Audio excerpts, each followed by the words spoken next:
Hüdapar olarak bu hafta elektrik kesintilerinden dolayı sıkıntı yaşayan vatandaşların mağduriyetini dile getireceğiz. Biz geçenlerde 2 gün iş yerimizi kapattık. Geldik, iş yerimizi komple elektrik kabloları hepsi yanıyor. Elektrik faturası 6.900 lira fatura gelmiş. Ben ona yatırdığım halde bir türlü elektriklerimizin düzelmemesini görüyorum. Biraz önce yine TEDAŞ'ın kabloların yanmasını gördük. Ben şu anda lokanta olarak dolabıma eşyalarımı koyamıyorum. Çünkü koyduğum zaman direkt ben bu yarım saat sonra bunu komple çöpe atıyorum. Bizim altyapı hala tahta direkler var. Enerji kaldırmıyor. Evimiz bu karşıdadır. Şu anda elektriğimiz yoktur. Klima çalışmıyor. Klimasızlıktan dolayı şu anda sokakta oturmuşum.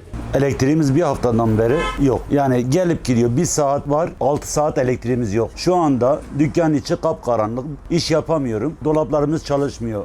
Dondurma dolabımız çalışmıyor. Sistemimiz çalışmıyor. Yani Urfa'da 14 tane milletvekilimiz var. Hiçbir tanesi de soruna çözüm bulamıyor. Mahalle geneli elektriğimiz her gün kesiliyor. Burada esnaf olarak mağdur oluyoruz. Yani mağazada biz satışımızı 3 gündür yapamıyoruz. Burada günde 4-5 saat elektrik kesintisi var. Sanki köyde yaşıyoruz, dağ başındayız. Jeneratör kurup burada çalıştırmak zorunda mı kalacağız? Ben şu anda ödediğim fatura 11.500 lira. Yani ben zaten zor şartlarda kazanıyorum ve günün yarısında elektrik yok burada. Ne kadar sorumsuz bir memlekette yaşadığımızı herkes görsün yani. Öncelikle bize bu fırsatı verdiği için Sayın Hüdapar Şanlıurfa İl Başkanı Emin Özaslan çok teşekkür ediyorum. Elektrik kesintilerinden artık bize bıkkınlık geldi. Artık cihazlarımız çalışmıyor. Klima olmadığı için haliyle gece olsun gündüz olsun kendimizi dışarı atmak zorunda kalıyoruz. Tabii bu sıcakta ne kadar bir faydası olur o da tartışılır. Şanlıurfa'nın 14 milletvekiline sesleniyoruz. Acaba siz sadece bankamatik olarak mı meclisi görüyorsunuz? Meclise sırf maaş almak için mi gidiyorsunuz? Okula devamsızlık vermemek için sürekli giden öğrenciler gibi meclise o şekilde mi gidiyorsunuz? Şanlıurfa'nın en basit elektrik sıkıntısını bir kere dahi olsun dile getirmiyorsunuz. Bu saatten sonra size oy moy yok kardeşim. Evet, burası Şanlıurfa Merkez Ahmet Yesevi Mahallesi.